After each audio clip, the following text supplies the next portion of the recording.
சட்டம் மாறி வந்து மண்ணை முட்டும் காலில் சூழ்ந்து கைகள் தட்டும் வாழியவே தென்னவராட்சி திசைகள் எட்டும் நம்மவராற்றல் விண்ணை முட்டும் எட்டு திக்கும் முரசு கொட்டும் வாழியவே.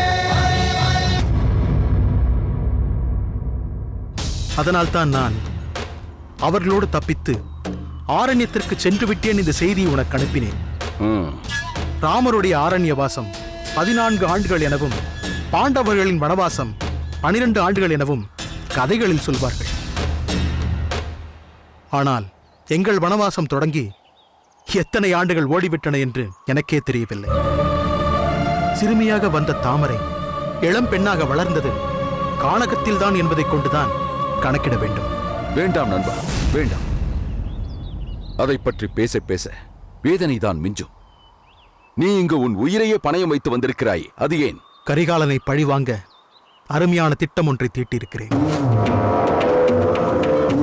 அதை பற்றி யாரிடமும் சொல்லக்கூடாது என்பதால் தான் உன்னிடம் பேச நானே வந்தேன். என்ன செய்ய வேண்டும் சொல் நண்பா. என் உயிரை கொடுத்தாவது அதை நிறைவேற்றுகிறேன். உன் உயிர் என் உயிர் ஆயிற்று. அதை நான் எப்படி கேட்பேன்? அரசு சின்னம் பதித்த கணையாழி உன் விரலில் இருக்கிறதல்லவா? ஆமாம். அதை கழற்றி கொடு. அதை பயன்படுத்தி எதிரியின் அரண்மனைக்குள்ளேயே நமது ஆட்கள் நுழைவார்கள்.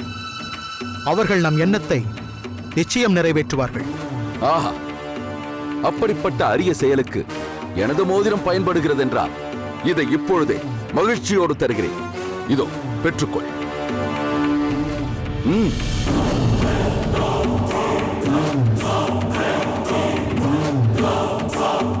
நண்பா, என் மீது உனக்கு எவ்வளவு நம்பிக்கை! இதனால் உனக்கு ஏற்படும் விளைவுகளை பற்றி கூட கவலைப்படாமல் உடனே கணையாழியை எனக்கு கழற்றி தந்துவிட்டாயே. ஆனால் அந்த கரிகாலன் இதை அறிவதற்கு முன்னால் அவன் உயிர் இந்த உலகை விட்டு பறந்திருக்கும். நண்பா, எதை செய்தாலும் எச்சரிக்கையாக செய். அந்த கரிகாலன் சாதாரணமானவன் அல்ல.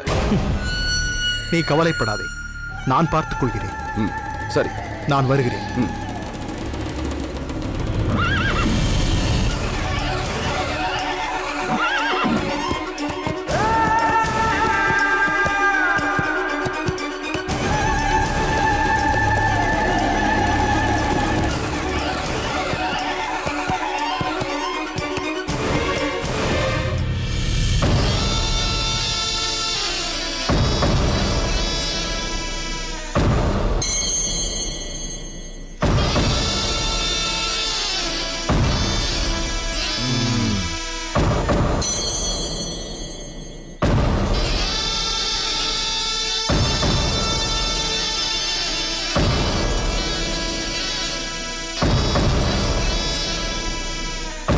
நில்லுங்கள்.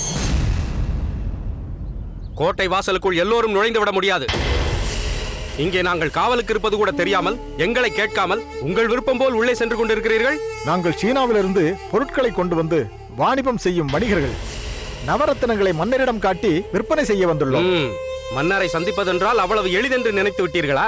மன்னரை காண்பதென்றால் அரச குடும்பத்தைச் சேர்ந்த எவராவது ஒருவரிடம் அனுமதி ஓலை பெற்றிருக்க வேண்டும்.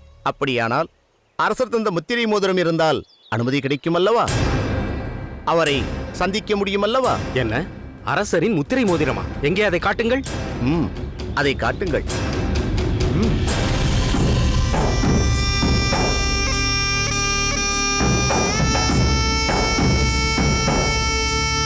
இதை முன்பே காட்டியிருந்தால் உங்களிடம் விவாதித்திருக்க மாட்டேனே. உள்ளே செல்லுங்கள். நல்லது.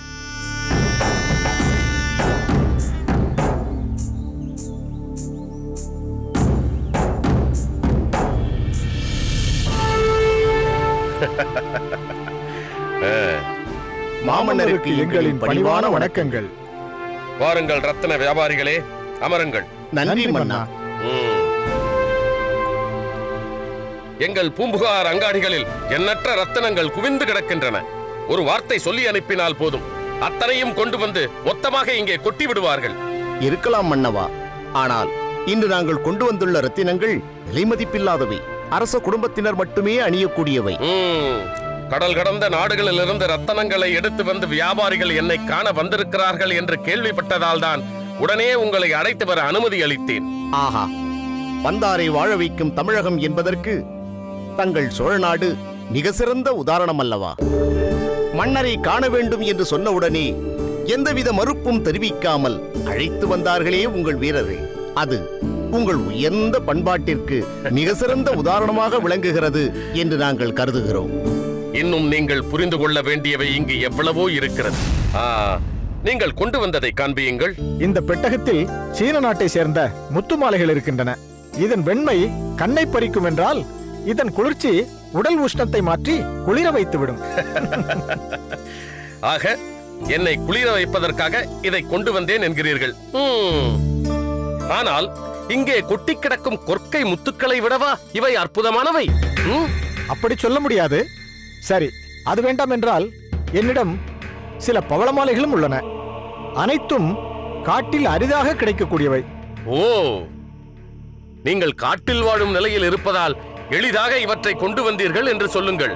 மன்னா, தாங்கள் எதை சொல்கிறீர்கள் என்று புரியவில்லையே. அதாவது காட்டு வாசிகளிடமே கேட்டு வாங்கி இருக்கிறீர்கள் என்கிறேன். ஆமாம் ஆமாம், அதேதான், உண்மைதான். ஆனால் பவள மாலைகள் இங்கே குவியல் குவியலாக கிடைக்கிறதே. அப்படியானால் இனி இதையெல்லாம் தங்களிடம் காண்பித்து பயனில்லை. நீ அதை எடுத்து மன்னரிடம் காட்டு. மன்னர் மிகவும் வியந்து போவார். சீக்கிரம் எடுத்து காட்டு.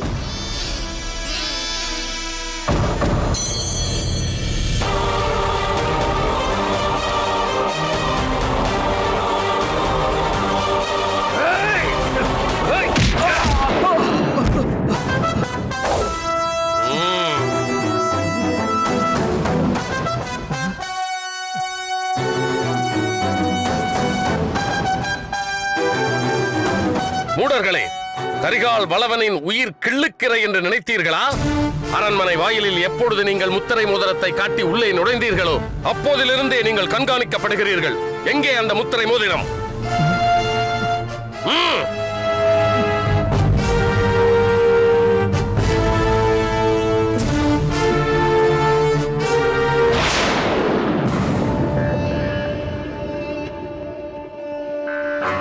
காரிக்கண்ணனாரே, மன்னவா, நீங்கள் சொன்னது சரிதான். இது விஜயபூபதியின் மோதிரம்தான். எங்கே என் அருமை மைத்துனன்? உடனே அவனை அழைத்து வாருங்கள். வேண்டாம் மன்னா.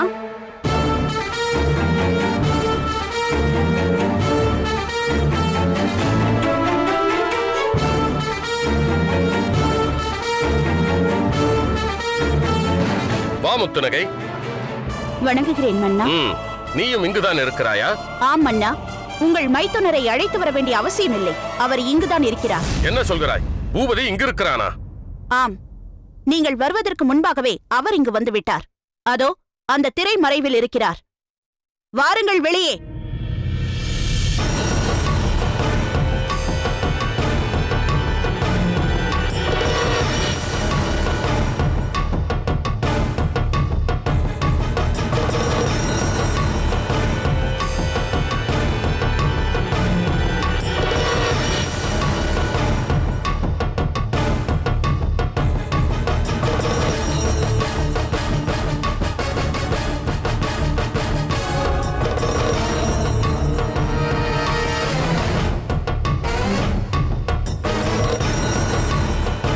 மன்னரின் மைத்துனர் திரைமறைவில் இருந்து பார்க்க வேண்டிய அவசியம் என்ன?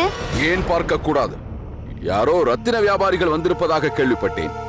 அவர்களால் மன்னருக்கு ஆபத்து வந்துவிடக் கூடாதே என்றுதான் மறைந்திருந்து கண்காணித்தேன். ஓஹோ, அதற்காக மறைந்து நின்றீர்களா? அல்லது தாங்கள் அனுப்பிய ஆட்கள் நீங்கள் சொன்னபடி வேலையை சரியாக செய்கிறார்களா என்பதை கண்காணிப்பதற்காக மறைந்து நின்றீர்களா? வாயை மூடு. ஒரு புலவரின் மகளுக்கு இங்கென்ன வேலை? இதில் எல்லாம் தலையிடும் உரிமையை உனக்கு யார் தந்தது? நான். இந்த கரிகால் வளவன் தந்தான். என் அனுமதி இல்லாமல் இந்த முத்திரகை எப்படி இங்கு வர முடியும்? அவளை மிரட்டுவது இருக்கட்டும். முதலில் நான் கேட்கும் கேள்விக்கு பதில் சொல். இந்த அரச முத்திரை மோதிரத்தை இவர்களிடம் கொடுத்தது யார்? அது 2 நாட்களுக்கு முன்பு காணாமல் போய்விட்டது. அது எப்படி இவர்கள் கைக்கு போனது என்று புரியவில்லை. அதை நான் சொல்கிறேன். நேற்று தாங்கள் ஒருவரிடம் அரச முத்திரை பதித்த மோதிரத்தை கழற்றி கொடுத்தீர்களே, அதன் மூலம்தான் இப்பொழுது இங்கு வந்திருக்கிறது. என்ன உளறுகிறாய்? யாரிடம் யார் தந்தது? சரி, அப்படியே நான் தந்திருந்தாலும் அதற்கு என்ன ஆதாரம்? யார் சாட்சி? நாங்கள் தான் சாட்சி. ஒரு நாள் மன்னரை பார்ப்பதற்காக நானும் முத்துநகையும் வந்து கொண்டிருந்தோம். அப்போது நீர் அங்குமிங்கும் பார்த்தபடி செல்வதை பார்த்தோம். அதை பார்த்து உன் மீது சந்தேகமடைந்த முத்துநகை, தந்தையே, இவரது நடவடிக்கை சிறிது காலமாகவே சரியில்லை, இவர் எங்கு செல்கிறார் என்று பின்தொடர்ந்து செல்வோம் என்று சொன்னாள். அரசு சின்னம் பதித்த கணையாழி உன் விரலில் இருக்கிறதல்லவா? ஆமாம். அதை கழற்றிக் கொடு.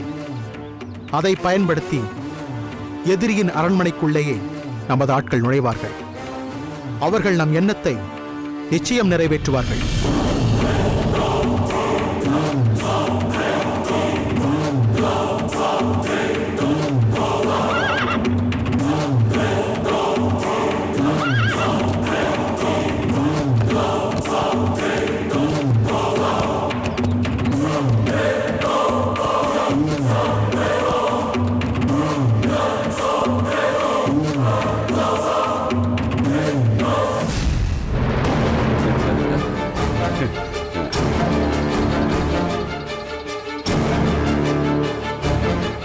அப்பா, மங்கம்மாவின் கணவர் விஜயபூபதி யாருடன் பேசிக் கொண்டிருந்தார்?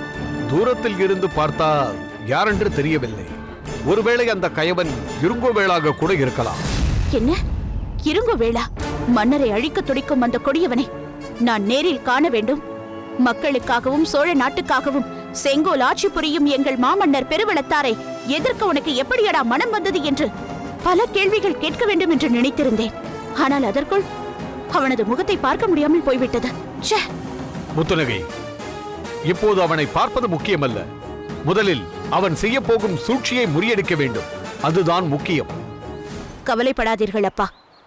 உங்கள் மகள் உயிர் உள்ளவரை மாமன்னருக்கும் சோழ நாட்டிற்கும் எதுவும் நேரவிட மாட்டாள். அவர்களின் சூழ்ச்சியை நான் முறியடித்தே தீருவேன்.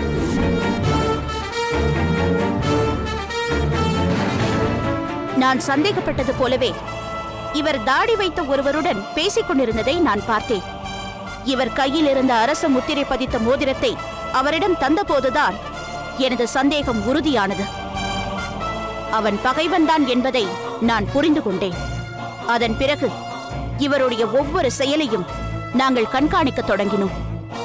நாங்கள் எதிர்பார்த்தது போலவே திடீரென்று வியாபாரிகள் அரண்மனைக்கு வருகிறார்கள் என்றவுடன் ஏதோ விபரீதம் நடக்கப் போகிறது என்பதை நாங்கள் உணர்ந்தோம்.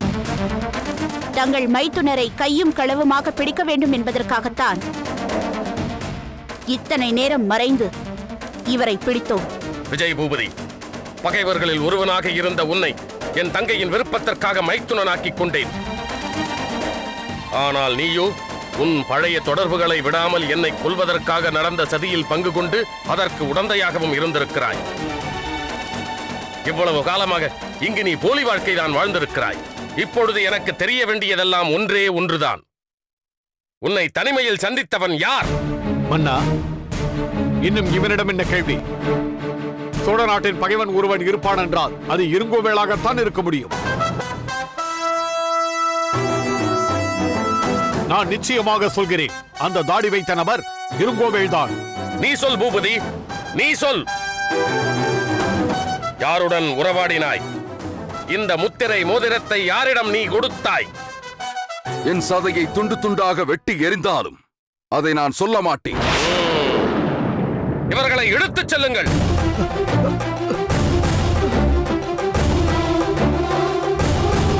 பூபதி, உன்னையும் சிறையில் அடைப்பதை தவிர வேறு வழியே இல்லை. குலுமண்டபத்தில் விசாரணை நடத்திதான் உனக்கு தண்டனை வழங்க வேண்டும். ஆனால் என் தங்கையின் கணவன் என்ற ஒரே காரணத்திற்காக உன்னை துரோகியாக நிறுத்தி ஊருக்கே தெரியும்படி செய்ய நான் விரும்பவில்லை. யாரங்கே? உத்தரவு மன்னவா. இந்த துரோகியை யாருக்கும் தெரியாதபடி சிறையிலே அடைத்து வையுங்கள். இழுத்துச் செல்லுங்கள். கரிகாலா, என்னையா சிறையில் அடைக்க சொல்கிறாய்? இதற்கு நீ பதில் சொல்லியே ஆக வேண்டும். வேளிர் குலமே உன்னை எதிர்க்கப் போகிறது. என் நண்பன் இருங்கோவேள் உன்னை அழித்தே தீரும். இருங்கோவேள் சுட்டு விரல் நீட்டி இதோ இங்கே இருக்கிறான் என்று சுட்டிக்காட்டும் நிலையில் இல்லை. இருங்கோவேள் அவனை சுண்டு விரல் அளவிற்கு சிறியவனாக்கி நாட்டை விட்டே துரத்தி இருந்தேன். அந்த சுண்டு விரல் இப்பொழுது என்னை கொள்ள துடிக்கிறதா? என்றைக்கு இருந்தாலும் அந்த இருங்கோவேளை தேடி கண்டுபிடித்து என் கால் பெருவிரலில் நசுக்காமல் விடமாட்டேன். எடுத்துச் செல்லுங்கள். கரிகாலா!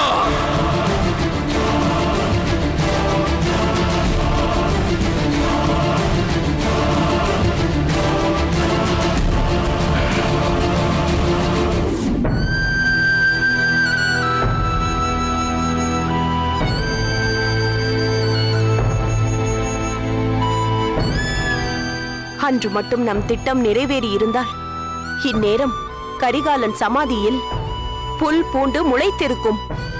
அந்த கரிகாலன் உன் அண்ணன் வகுக்கும் ஒவ்வொரு திட்டத்திலும் எப்படியோ தப்பித்துக் கொள்கிறான்.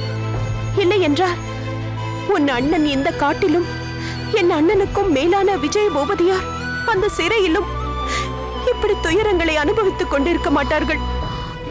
காட்டில் இருக்கும் நாமாவது அங்கும் இங்கும் நடமாடலாம். ஆனால் சிறையில் அடைப்பட்ட அவர் அந்த 4 சுவர்களை விட்டு தாண்டி எங்குமே போக முடியாதே. பெற்ற பிள்ளைகளையும் கட்டிய மனைவியையும் பிரிவது எவ்வளவு கொடுமையான ஒரு நிலை. அதேதான் அம்மா, உன் அண்ணனும் அவரும் உயிரும் உடலுமாய் பழகியவர்கள். சில வருட இடைவெளிக்கு பின் சந்தித்து முத்திரை மோதிரத்தை வாங்கி மிகவும் சாமர்த்தியமாக திட்டமிட்டு செய்த செயலால் இப்படி அகப்பட்டு கொண்டானே தனது அருமை நண்பன் விஜய பூபதி. அதற்கு நாமே காரணமாகி விட்டோமே என்று உன் அண்ணன் மிகவும் மனம் நொந்து போனார். ஏன் அண்ணி, அந்த மங்கம்மா இது எல்லாம் பார்த்து கொண்டு சும்மாவா இருந்தார்? தன் கணவரை சிறையில் அடைத்ததற்காக கரிகாலனிடம் வாதாடவில்லையா? பாவம், அந்த மங்கம்மா என்ன செய்வாள்? விஜய பூபதியார்தான் கையும் களவுமாக மாட்டிக்கொண்டாரே.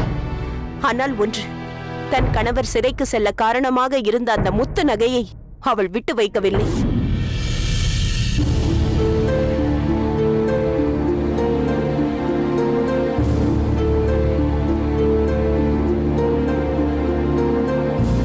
நில்!